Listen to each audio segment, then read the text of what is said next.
talking about the best travel and hospitality training practices. That is what we will be looking at this morning. And joining me for that is Mr. Charles Gaku. Mr. Charles is an expert in the air travel and related studies. Welcome to the program. Vivian, how are you? Nice.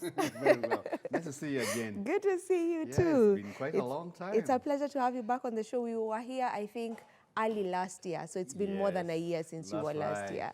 All right. Yes. And let's get into this conversation. Let's get directly into it. Okay. What are some of the most effective training methods in this field? Okay. For the viewers, my name is Charles Gaku. Charles Gaku is a managing director at Air Travel and Related Study Center. It's a college based in Karen. We've been in operation for the last 33 years. My history with tourism comes a long way back since I was very young, 8 years old, because my grandfather happened to be a tour guide. Tour guide is a person who takes clients around various national parks and national reserves. And since my leaving Kenya Utalii College after completing my studies in travel and tourism operations, I decided to start an institution, a college, which is what we are talking about today, training students in travel, tourism, and hospitality. I can claim that I really have vast knowledge in this particular field. But the industry also is very quick paced and keeps on changing. So whatever I was talking to you last year is actually not what is happening on the ground at the moment, because it's quite dynamic. However, some factors remain constant. And what comes to my mind immediately when you talk to me about the best practices, and that is what should be emulated by most of, if not all, training colleges in this particular field is, first of all, to seek for an international examiner. The beauty of an international examiner like the one we have in my institution, which is IATA. IATA stands for International Air Transport Association. It's an association of all the airlines of the world.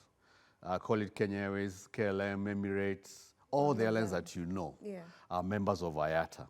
And these airlines have come up with a syllabus. They've come up with, an examination and an award once you go through their syllabus. So the beauty of it is that the moment you sit and get that qualification, then you're able to work anywhere in the world. So the first item of best practice, whatever it is to seek for an international examiner, because we're in a small global village, Vivian, these days. Yes, we are. And airlines travel, of course, all over the world, and you need a unifying factor, which is a common examination. Back at Air Travel, where I come from, and Related Study Center, I think I mentioned last time that for the 17th year running, we have been awarded a Premier Circle membership. That means that out of all the training institutions that we have that are authorized by IATA, mine has been, or has, emerged top the last 17 years in a row. Actually, I did not have this the last time I was here. Another award given by the same body. IATA. This is for the year 2025. We are very few of us. I remember when I was here, I was saying I'm very lonely at the top. Because it's very hard to get. What do they look at? They look at the number of students that pass through your hands and how well skilled do you empower them, or you get skills for them, and also the pass marks that are there. I can never stop dwelling as much as I can regarding international qualifications. When you look at airlines, whether it's a cabin crew or somebody to issue air tickets, air cargo, and so on, all these national airlines have Kenyans on them. If you travel to any part of the world, you find that cabin crews are Kenyan in that particular flight. Any flight will have them. Why? Because they have that international qualification. And IATA does lots of very periodic research on their syllabus and their program. So it is very current. That means that once you have that qualification, you can be able to work anywhere in the world. More importantly, is that IATA has also, and there's a training feature also, very important to embrace AI. The exams that you're sitting for enables you to work anywhere in the world, and you do it on a laptop. They are all online based, so that as you do examinations, if you feel the answer is A, you click on A. If it is B, you click on B. At the end of a 2-hour exam, you get your results on the spot. So you're able to move on to the next level of the examination as quickly as, or the syllabus as quickly as you can.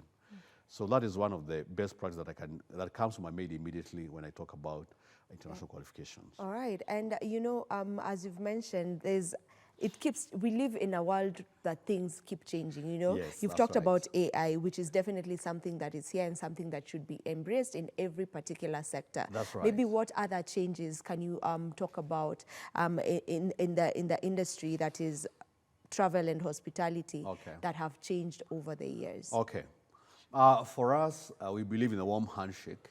We always say that we should be able to offer as much as possible services, in a real situation manner. But that's not always possible. These days, I think in Westlands, right here in the city, you can be served by a robot today. I said a waiter or waitress. That's happening. Yes. I'm not a very big fan of, whatever is happening, but that's the reality as well. So we are going to have more and more AI complementing, I don't want to say replacing, complementing the services that we offer. Already in developed countries like in Japan, they are making beds now, they're preparing meals even in the kitchen and so on and so forth. But even more importantly, for us, and to be able to catch up with the rest of the world, and also for students to benefit, I believe that another best practice is to have institutions like ours also move a step further, like they have done. At my college, Air Travel and Related Study Center, I have approached the National Employment Authority under the Ministry of Labor. And Vivian, it is possible to open a sister company like this one, Aviation and Hospitality Solutions Limited. Now, this body, Aviation and Hospitality Solutions Limited, does not have any other job. Its job is to secure our students, unemployment abroad the moment that they are done with the course. So we need to look at it from the point of view that if students are getting international qualifications, why are we confining them then in working in the country only? So I made the step, went to the Ministry of Labor under the National Employment Authority, and as I talk to you now, I'm getting very many offers from large international chains in Dubai and in Qatar, looking for students who happen to be my students because they have international qualifications to go and work outside the country. But then you have to be very careful in the light of what's happening with all these, jobs and so on. So it has to be legit, and I would like to urge parents to ensure that even before they jump into these job offers that are happening all over, right, left, and center, very important to know that to get to know that they are legit. And also, besides getting that license, it's very important also to ensure that whoever you're taking abroad is also insulated regarding having trouble. They need a kind of an association. It's Aviation and Hospitality Solutions Limited. Solutions Limited.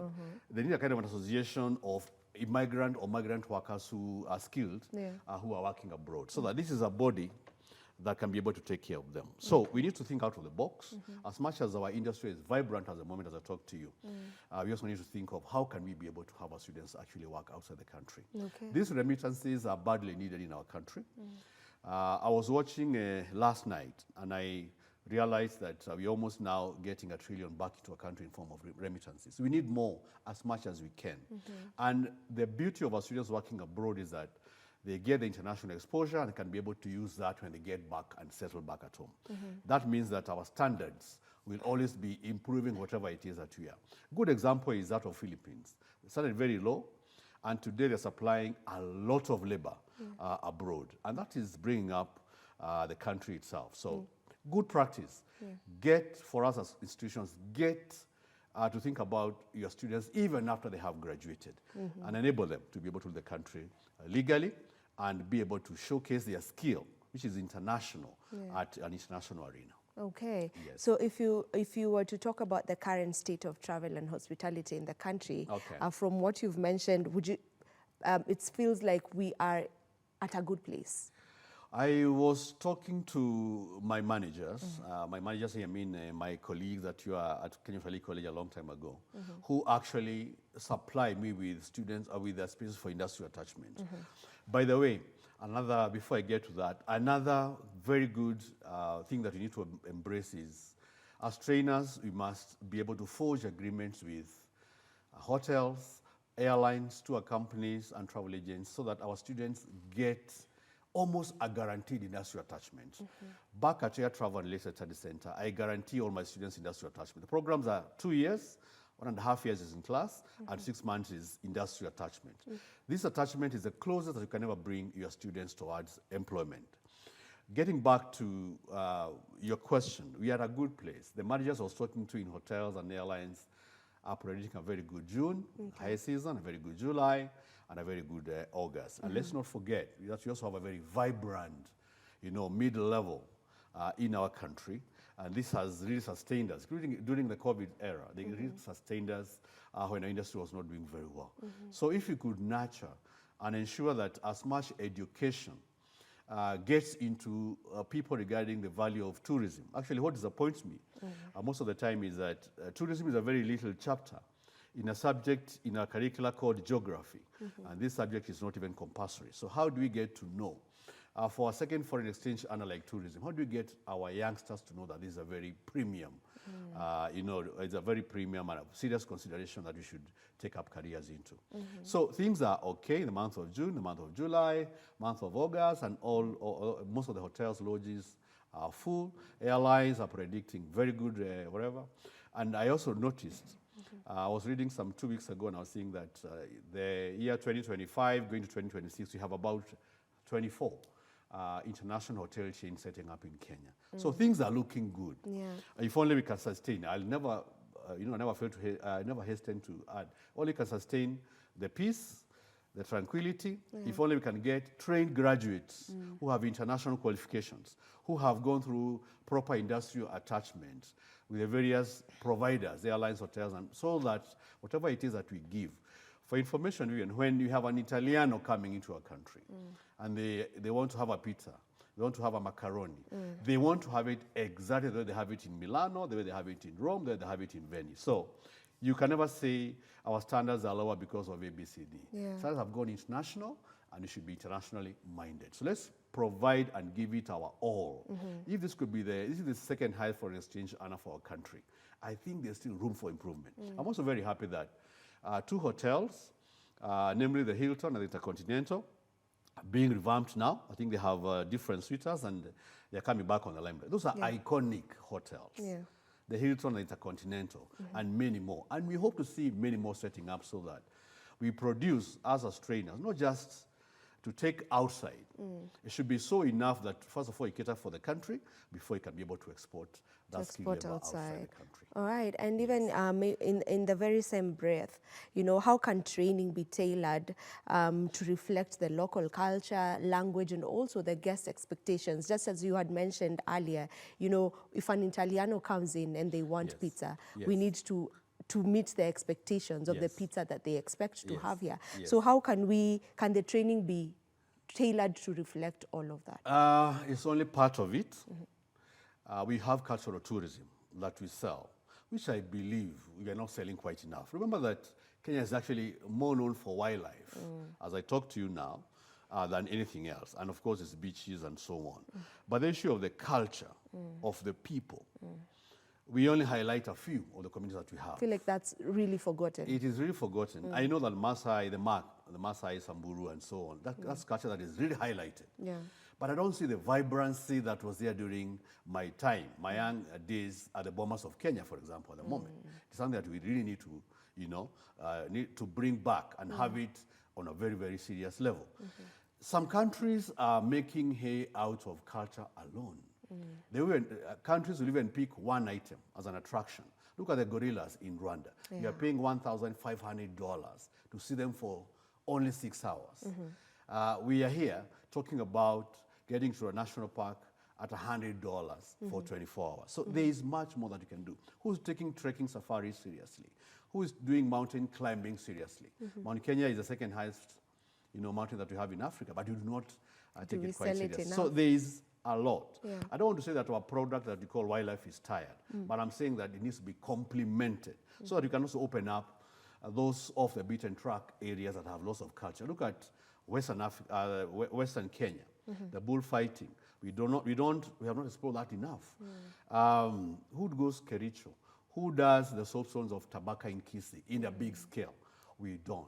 And also our culture, and besides our culture, our historical tourism, our national museums, whatever they are scattered all over the country, are actually not as visited as it should be. So you have quite a lot.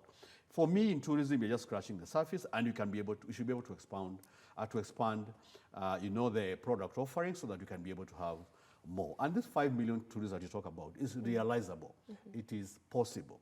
I'm not a very good advocate of the numbers.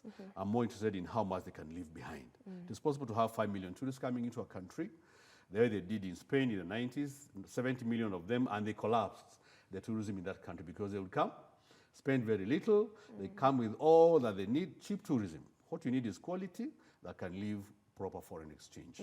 So if it is well packaged, I am sure you have much more than Elephant Beach to be able to sell. For 47 distinct communities. So what is amiss?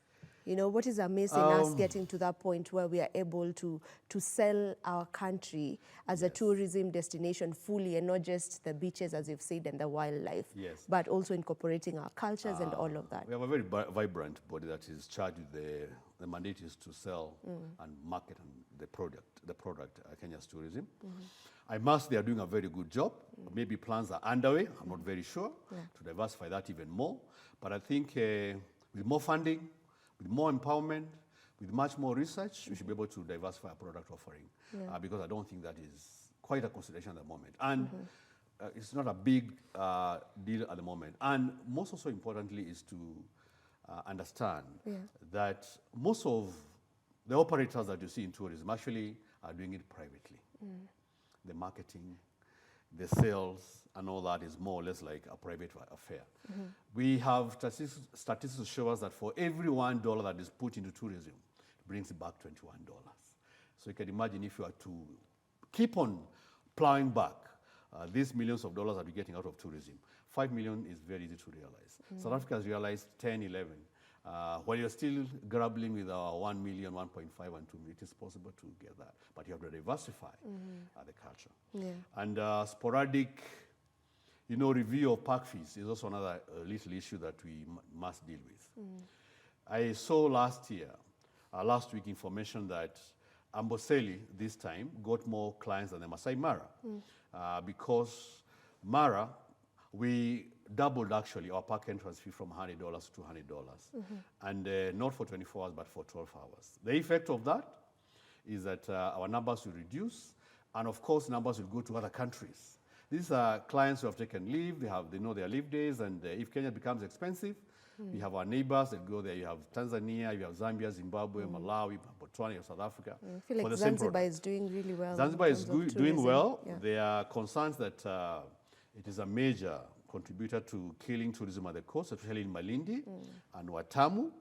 And we need to learn products that are selling. There's no wildlife in it. It is beach.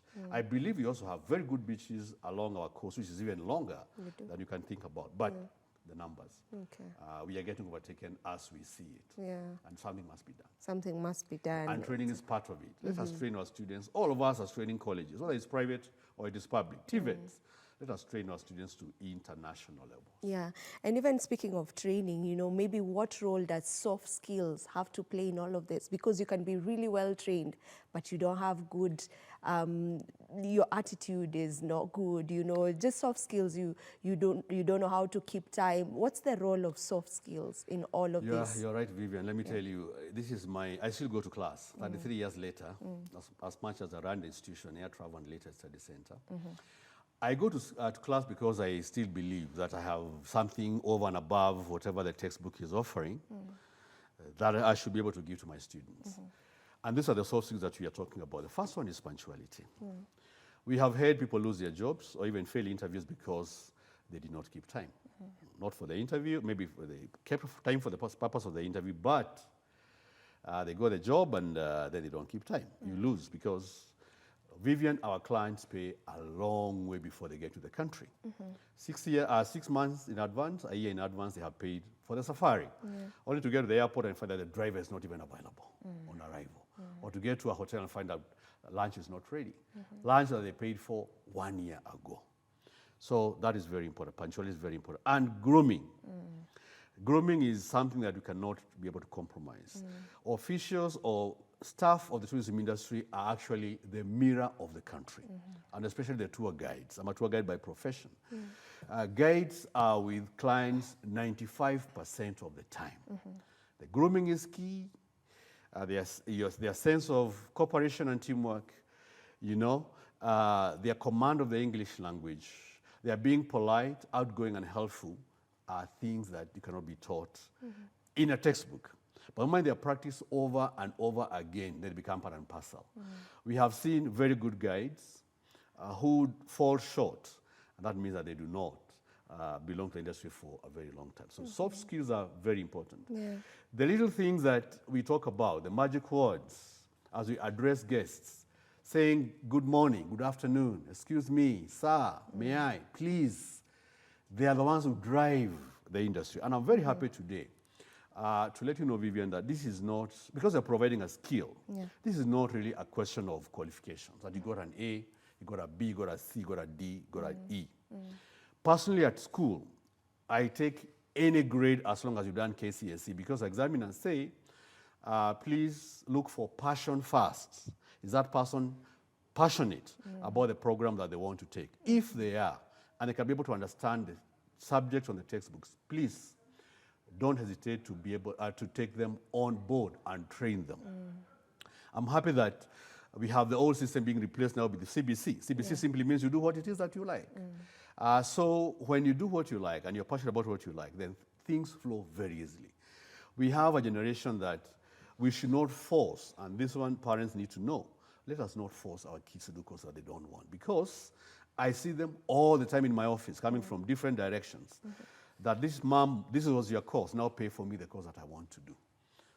Time is lost and money is lost at the same time. And students get frustrated doing courses that they don't want over a long period of time. And then one more thing that we will need to talk about, and best practice is very important, is opportunities for doing practicals while inside the institution. Forget about the industry attachment. We have institutions that do not provide anything practical inside. They depend on, they depend solely on the operators, be they hotels, lodges, tour companies, airports, to take the practical element on behalf of the students. No, we should have our own in-house element. For example, if you're teaching food production, you should be able to have a kitchen where students can be able to practice and so on. If you're offering tour guiding, you should be able to have your tour vans, so that when you have tour guiding students, they go to the Mara, they see lions and elephants, they know what they are, so that they don't get jobs without having to go to the Mara. And when you take clients to the Mara and see lions, they even are more excited than the students that they took to the Mara, the clients that they took to the Mara. So that is very important that we do. If we can embrace languages also. Clients come here and we have a communication barrier with them because they don't speak their language. The language that we teach back at Air Travel and Related Study Center is language that is conversational on the issues around tourism and hospitality. It's not very hard. And we all know that if you want to get somebody's heart, then you speak their language. So added advantage. Many adverts even from all over the world are saying Arabic language, for example, added advantage. French, added advantage. But we don't take this very, very seriously. English is not as universal as you think. There are people who come into this country and they cannot speak a word of English. And they get frustrated if they are not handled in a way that they feel appreciated and there's no communication barrier. So look small, but they are very key. Plays a big part. They How do we measure effectiveness of hospitality training? There are 3 parameters I personally use. When I take my students for industrial attachment, I know that 69 to 71% of them don't come back because they get jobs where we take them for the industrial attachment. The timing of attachment in our institution is 1.5 years in class and 6 months industrial attachment. When you release them for industrial attachment, done their final examination, they're actually going to look for jobs. And if 70% of them do not come back because they get jobs and you take them for industrial attachment, that means it has been very effective. How we wish that it could be up to even 100%. It's not always possible because others want to further their studies, they want to go abroad, others have gotten offers to go and work out of the country. So 70% is not very bad. The second one, we measure effectiveness in the recommendations that you get. Hotels and airlines will keep on asking for more students. They ask you, for example, please, as Air France, when these 4 students leave, we also want to take a replacement on a back-to-back basis. That means you're doing a very good job. And they are getting jobs, wherever it is, and your students are valued. The moment you stop receiving recommendations, then that is a problem. And one more thing that used to measure effectiveness is they also write industrial attachment reports at the end of the course. And they give us the highlights, they give us the lows, they give us the highs, they give us the recommendations to where they were. And we take that recommendation to the hotel or to the airline or to the, to a company, and we go through those with managers. And the moment those ones are implemented, managers are also very happy because they are seeing a report now from an outsider's point of view. It works out better. So there are so many ways of measuring it, but those are the major ones. And the continuation of the syllabus being evaluated all the time by the international examiners also plays a very key role, so that students don't get lost like they are beginners. They're able to start the attachment today and move on as if they have been working there for a long period of time, because the syllabus is current. So there are many ways of looking at it. But the syllabuses must be international if we hope that our students can be able to work internationally, because it's very competitive and the standards are very high. Don't rate with the Kenyan standards. It should be as high as international standards. Yeah, I actually had a question on the role that international hospitality standards play in shaping the local training, and you've actually talked about it plays a really huge role. Yes, it's higher. The standards at international level are very high. If you don't cope up with them, that's why you find students saying there are no jobs in hospitality, no jobs in travel and tourism, there are no jobs in that and that. It's because they studied too low. The syllabus was too low compared to what the industry is actually looking at. And that becomes the disconnect.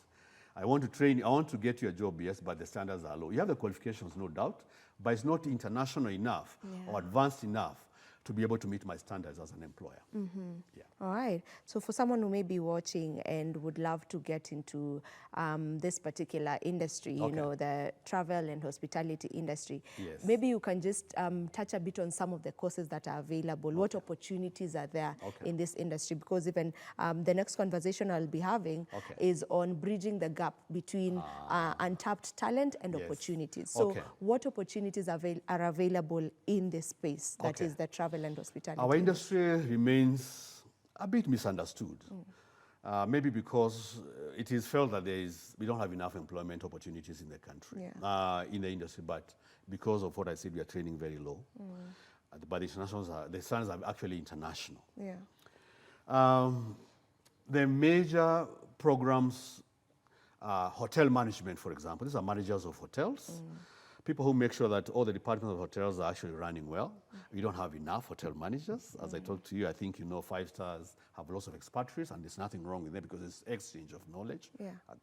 That's acceptable. And food production. We don't have enough chefs. People who can prepare international cuisine, food all over the world. So there are opportunities there. There are opportunities there. And especially for, I must say, for the male. Did you know that 8 out of the top 10 chefs of the world are actually male? But when you talk to our colleagues here, they talk about, oh, that is a woman's. It's not true. Another offshoot that I've seen out of the hotel, out of the food production, is banqueting and events management. Those days of also catering, where you go, you have a function and you get people from around to do it for you, those days are over. It's now a professional area. Cabin crew, of course. People who serve food, serve beverage when the aircraft is in the air, ensuring that passengers are comfortable. That's another area that we also need to think about very seriously. We don't have enough students, enough personnel in the air cargo sector. We forget that passengers don't just carry, or airlines don't just carry passengers, they also carry cargo. And you have different kinds of cargo. You even have airlines dedicated to cargo business alone. You have, the FedExes of this world, the DHLs and so on. Other areas is coming up very well. We have an aging population as far as tour guides are concerned, being one of them. People to take our tourists around our national parks and national reserves, interpreting the flora, the fauna, and the culture to the peoples of the East African region. That's another area that we have not tapped quite fully.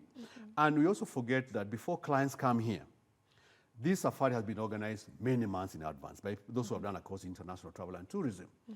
You've got nice safari when you get to Jomo Kenyatta. Your first night is at Kempinski. From there, you go to Samburu, come back to Nanyuki. You know, you go to Nakuru, Naivasha, come at the carnival, you have your dinner. That's before the mother, and you fly back home. Yeah. The arrangement of that safari is done well in advance. Another area that is also a gray area. Beauty of it, and I can go on and on with the courses. The beauty of it is that you get an international qualification. And this qualification is what enables you to work anywhere in the world, courtesy of an international examiner that you call IATA. All right, we need to wind up on this conversation. Just very quickly, what does the future look like? Bright for me, in particular, at Air Travel and Related Study Center, I am hoping that I could convert it to a university quite soon. And the program that you offer will not be phased out. There'll be sandwiches of the bachelor's or the master's in the field of travel and tourism and hospitality. Our future looks very good. What we need to do as far as the industry is concerned is to diversify our products, get much more trained. Also, lecturers like us also need to be trained on how to teach, because it's very different knowing the subject and also imparting it to somebody else. And most importantly, let us embrace as a country international qualifications, because you're a very small global village and we need to be at par with the rest of the world. All right. Thank you so very much for joining us. And yeah, it's a pleasure to always have you on the show. Thank you.